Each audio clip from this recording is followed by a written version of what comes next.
What's up, guys? Today we're doing a review of this K&F Concept Tripod. Now, I am definitely not a videographer, photographer, like that's not my main thing, but a couple years ago I had to buy some really good equipment for a specific work project and came across it on a really high review for someone I really respect, and I have absolutely loved it. So I want to do a quick review and just talk about my experience, especially from the perspective of someone who doesn't do this professionally, who doesn't do it all the time. So if you're a newbie, hopefully this is really helpful for you. So a couple things I really wanted to highlight. First of all, was how easy it was to keep in a smaller space and move very, very easily, right? So these here fold back into this position. You'll see in a minute when we open it up a little bit more. Obviously it can be big, it can get kind of the height I always needed it, but the ability to compact it this much so it can travel very easily was a very, very big deal to me. So what you'll see is you actually just fold them all the way out and down like this, right? So that's how we're going to do it, and they lock in place with this piece right here. To get it back into that position, you'll see right there it actually locks so it doesn't keep going up. All you do is pull this back and then you can fold it back over.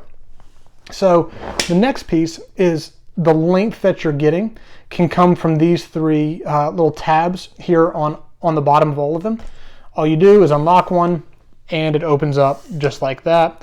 And depending on how tall you want it, you can do it up to 3 times.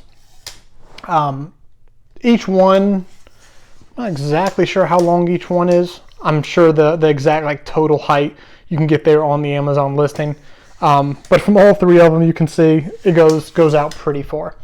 And I've never had an issue with that. So very, very simple to do here. Again, I've had this now for, I want to say 3 years, somewhere close to that.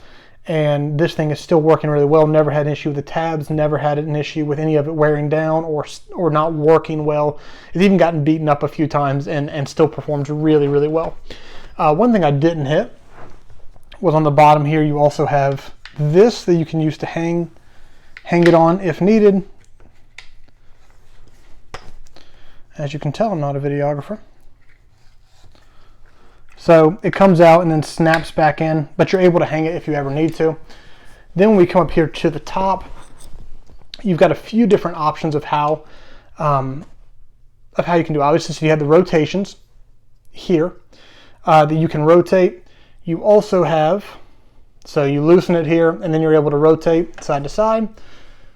Then you have this part here, which can loosen up this and allow you to get the exact angle you want on this. There's the ball up here on the top of it, right? So this loosens up that part.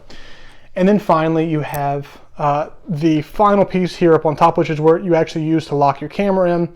You have this part, if I can straighten it out, to make sure it's actually aligned straight. And obviously this is very, very important to keep safe. Make sure you don't mess this up or the rest of it kind of becomes useless. But you can always buy this separately if need be.